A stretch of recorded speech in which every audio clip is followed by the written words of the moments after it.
Welcome to our deep dive today. It's on Japanese life wisdom. We always love to explore these different philosophies and ways of living. And you've shared excerpts with me from a document called JapaneseLifeWisdom.pdf. And it looks like we've got a lot to unpack. Yeah, it's going to be a journey for sure. What strikes me is how these concepts are so deeply embedded in Japanese culture. They're not just like abstract ideas.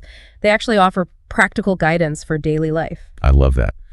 Okay, so one that's really captured my attention, and I think a lot of our listeners have probably heard about it, is Wabi-Sabi. I've heard this mentioned before, but I'm not sure I fully get it.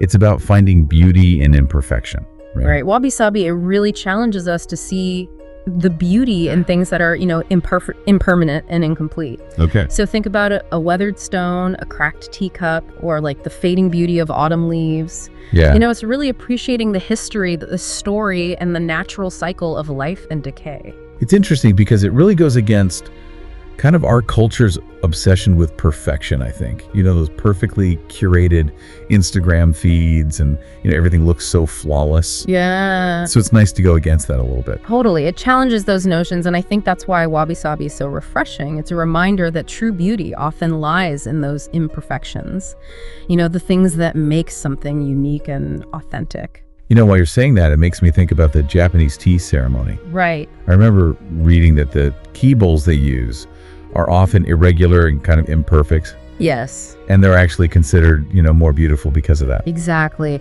The tea ceremony really embodies a lot of wabi-sabi principles. The simplicity, the natural materials, the reverence for the moment. It's about finding that beauty in the ordinary, the ephemeral nature of things. I can see why this concept has resonated with so many people. It's like a permission slip to embrace imperfection, not just in objects, but in ourselves too. It is. That acceptance can be incredibly liberating, know? Yeah. Let's go of those unrealistic expectations and just appreciate the beauty of things as they are. So we talked about accepting imperfection. Now, what about finding your purpose? A lot of our listeners have probably heard about Ikigai, the reason for being in Japanese. What is that all about? Ikigai, it's such a powerful concept. It goes beyond just like finding a career you enjoy. It's about identifying that intersection of what you love, what you're good at, what the world needs, and what you can be paid for. Oh, so it sounds like it could be kind of a challenge to find something that really ticks all of those boxes. It can be a journey for sure, but the reward is a life filled with purpose and satisfaction. Imagine, waking up every day feeling motivated and fulfilled, knowing that your work is actually making a difference in the world. I love that. So it's not just about passion, it's also about making a contribution. Yeah, exactly. And for many Japanese people, finding your Ikigai, it's not just personal fulfillment. It's about contributing to society and leaving a positive legacy. There's that sense of responsibility. So where do you even begin? How do you start to uncover your Ikigai? Well, it starts with self-reflection, asking yourself, some deep questions. What truly brings you joy? What are your natural talents? What kind of impact you want to make on the world? So it sounds like a process of discovery rather than like a destination. It is. It's about being open to exploring different paths and being willing to, adjust course along the way. And once you find it, how do you actually put it into practice? Is it like this big grand gesture, or can it be incorporated into everyday life? It's not about making some grand declaration or, waiting for that perfect moment. It's really about aligning your actions and your choices with your purpose. Even, small everyday decisions can reflect your Ikigai. So how does this idea of Kaizen, continuous improvement through small steps, how does that relate to this? That's a great question. Kaizen reminds us that, achieving our goals, even those tied to our Ikigai, it's a journey of continuous improvement. Instead of aiming for drastic changes, overnight, Kaizen encourages us to focus on making small incremental progress every day. So you're not overwhelmed by the big picture. Right. You break it down into those manageable steps. Yeah. Think about it like climbing a mountain. You don't reach the summit in a single leap, right? Right. You take one step at a time, focusing on the path ahead and, celebrating those small victories along the way. It takes the pressure off. It does. That's a key principle of Kaizen. It's about making that positive change a natural part of your life rather than, a stressful pursuit of perfection. And this applies to any area of life, right? Not just work or the, personal goals. Absolutely. From improving your health to learning a new skill to, nurturing your relationships, Kaizen can really be applied to anything you want to cultivate in your life. So we talked about finding beauty in imperfection with Wabi-Sabi, uncovering our purpose with Ikigai, and embracing continuous improvement with Kaizen. But life isn't always, smooth sailing. We're going to face challenges and setbacks along the way. And that's where I think the concept of Shikata Ganai comes in. I'm curious about that one. Yeah, Shikata Ganai, which translates to "it cannot be helped," really embodies the Japanese art of acceptance. It's about acknowledging those things in life that are simply beyond our control. So it's not about giving up, but rather accepting what is and then moving forward. Exactly. It's about recognizing that sometimes the most empowering thing we can do is surrender to the situation and then focus our energy on what we can influence. How do you balance that idea of acceptance with the drive and perseverance we were talking about earlier? It seems like there's a balance between accepting what is and striving for what could be. There is, and that balance is really at the heart of many Japanese life wisdom concepts. It's not about choosing one over the other, but really understanding when to apply each principle. Yeah. So Shikata Ganai is about letting go of frustration over things we can't change. But then concepts like Ikigai and Kaizen, they empower us to take action. Right. It's that beautiful dance between acceptance and action, recognizing that both are essential for navigating life's complexities. Before we wrap up this part of our deep dive, I want to talk about one more concept that's really interesting to me. Omoiyari, compassion and consideration for others. Yes. Omoiyari is a core value in Japanese culture, and it goes beyond just empathy. It's about anticipating the needs of others and acting with kindness and consideration. So you're not just feeling sorry for somebody, you're taking action to make their experience better. Exactly. It's about those small acts of kindness that can really brighten someone's day and contribute to a more harmonious society. It reminds me of this story I read about a Japanese train station. They have this special button for pregnant women to press. And when they press it, a light flashes on the platform so other passengers know that somebody who might need a seat is getting on the train. Oh, wow. I love that. It's just a small gesture. Yeah, that's a wonderful example. It shows how Omoiyari is about creating a more considerate and supportive environment. Yeah. Small gestures can have a big impact. Absolutely. I think that's a great place to pause for now. We've covered some really important concepts. Wabi-Sabi, Ikigai, Kaizen, Shikata Ganai, Omoiyari. There's still much more to uncover. I can't wait. I'm fascinated by these ideas. Okay. We're going to dive into the rest of them in our next session.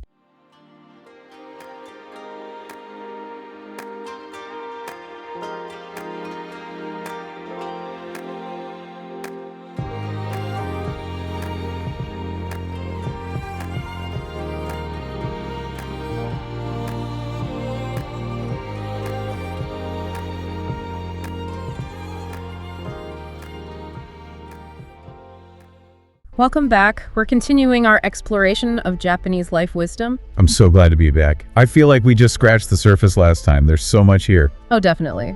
Last time we were talking about Omoiyari, and you shared that great example of the train station button for pregnant women. Yeah, that one really stuck with me. It really shows how Omoiyari is part of Japanese society, that collective responsibility and care. And, speaking of care, I think it's a good transition to talk about mono-aware, the awareness of impermanence.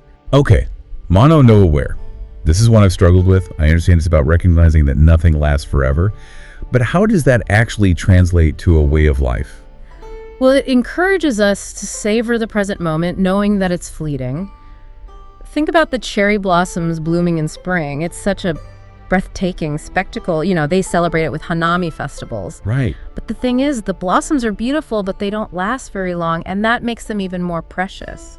So you're saying that it's about finding beauty in that, the fact that things are always changing. Exactly. That awareness, it can really deepen our appreciation for the beauty around us. Even, in the face of loss or decay, it invites us to cherish every experience, knowing that it's precious. It makes you think of that quote by John Keats.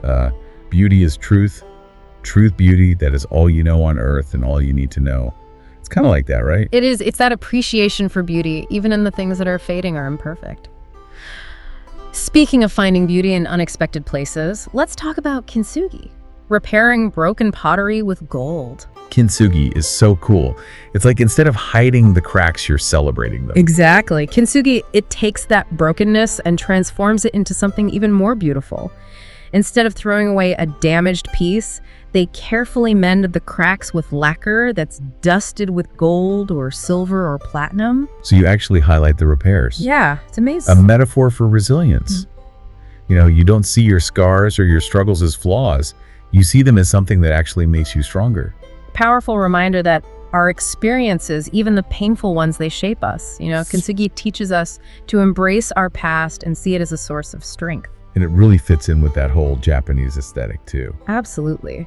Embodies Wabi-Sabi that we talked about, finding beauty in imperfection. It also reflects that Japanese value of motenai, a sense of regret concerning waste. But you're not just throwing things away because they're broken. Right, you're honoring their history. Okay, so we talked about the beauty of brokenness with Kintsugi. Now, what about pushing through challenges to achieve your goals? That's where Gambaru comes in, right? Yeah, Gambaru. I've heard that word. It sounds very powerful. It is. It's the spirit of perseverance and dedication, giving your all to whatever you do. You'll hear it a lot in Japan. So it's more than just working hard. It's like that extra push to keep going. Yeah, think about an athlete pushing through pain to reach the finish line, or a student, studying all night to master a subject. It's that inner drive, that refusal to give up. How do you balance that drive with the need for self-care, though?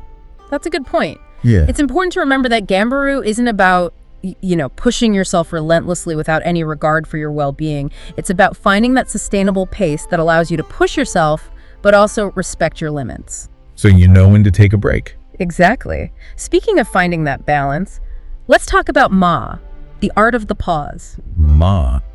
I've heard of that, but I always thought of it in terms of like music or art. I'm not sure how it applies more broadly. Yeah, Ma, it's often translated as negative space. But it's not about emptiness. It's about that space between things, the silence between notes, It gives meaning to what's around it. Oh, so it's like an intentional element that adds to the experience. Right. Think about a traditional Japanese garden. It's carefully designed with those spaces for contemplation, those pathways that guide your eye. There are moments of stillness that let you really appreciate the beauty. It's about creating harmony. Emptiness is a source of beauty in itself. It is. It invites us to slow down, appreciate those moments of stillness, and find meaning in, the spaces between the action. I like that a lot, especially in our world.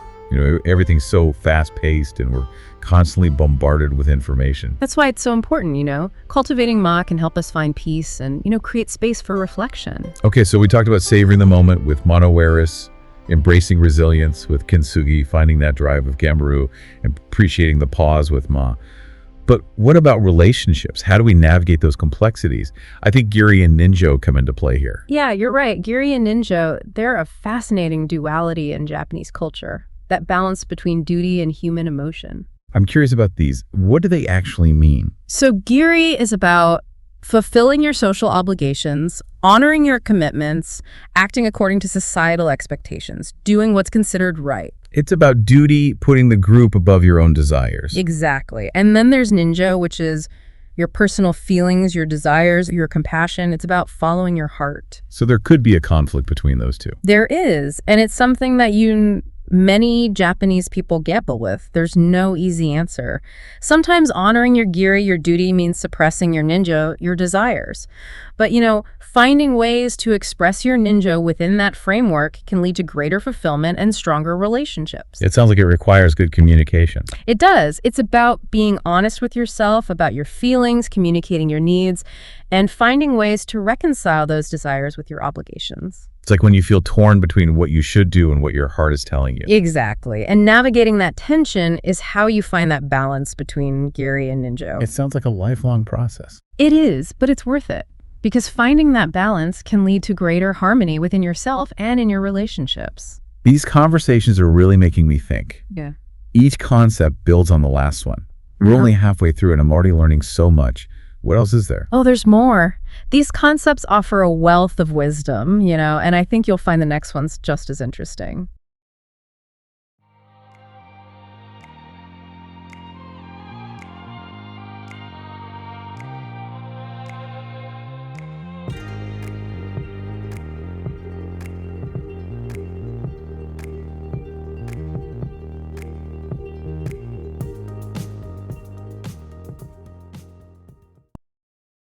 We're back for our final deep dive into Japanese life wisdom. I've really enjoyed this exploration. Me too. And it's amazing how all of these concepts fit together. Right. It's like a big puzzle. And I'm excited to put all the pieces together and see how these ideas can really be applied in our lives. Let's do it. Remember last time we briefly talked about Zanshin? Yeah, the remaining mind thing as a martial arts concept, right? Exactly. It's about maintaining awareness even when things seem calm. Like imagine a samurai, right? He's won a battle, but he doesn't let his guard down. So it's like staying alert, being ready for anything. Yes. Think about driving.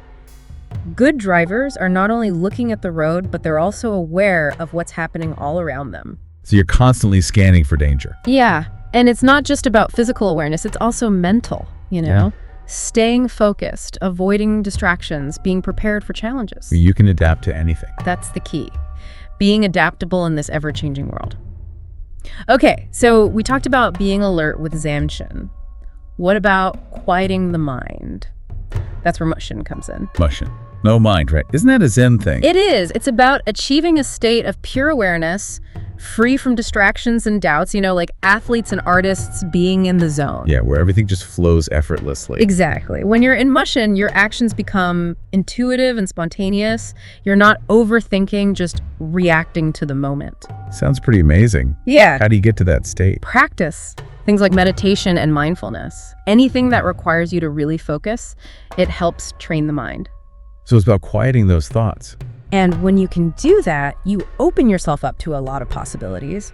And, Mushin connects with some of the other concepts we talked about, like Shikata ganai, letting go of control, Right. and ma, finding stillness.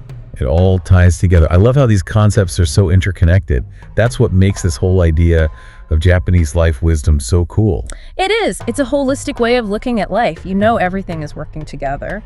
And that brings us to harmony and unity. Wow, that's a big one, right? Like that saying, the nail that sticks out gets hammered down. Yeah, it's about prioritizing the group over individual desires, but it's not about suppressing who you are. It's more about finding ways to express your talents while also maintaining harmony. So like finding a balance between yourself and the group. Right, and that's how you create a harmonious society.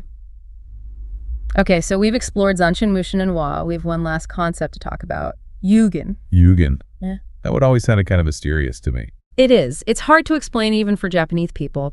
It's about a profound beauty that makes you feel awe and wonder. Like when you look at a mountain in the mist or listen to the wind in the trees. It's like a feeling you get. Exactly. A subtle experience that touches you deep down. So beauty in the unseen. I like that. It feels like a perfect way to end our deep dive. I agree. I hope exploring these concepts has made you curious and, inspired you to find beauty and meaning in your own life. It definitely has for me. From Wabi-Sabi to Yuugen, these ideas have been eye-opening. And remember, even though these ideas come from Japan, they're universal. Anyone can benefit from them. Thank you so much for guiding us through this. I've learned so much, and I'm excited to keep exploring. It's been my pleasure. And remember, the journey of discovery never really ends. There's always more to learn and experience. To all our listeners, thanks for joining us on this deep dive into Japanese life wisdom. We hope you enjoyed it. Until next time, keep seeking, keep learning, and keep discovering all the beauty around you.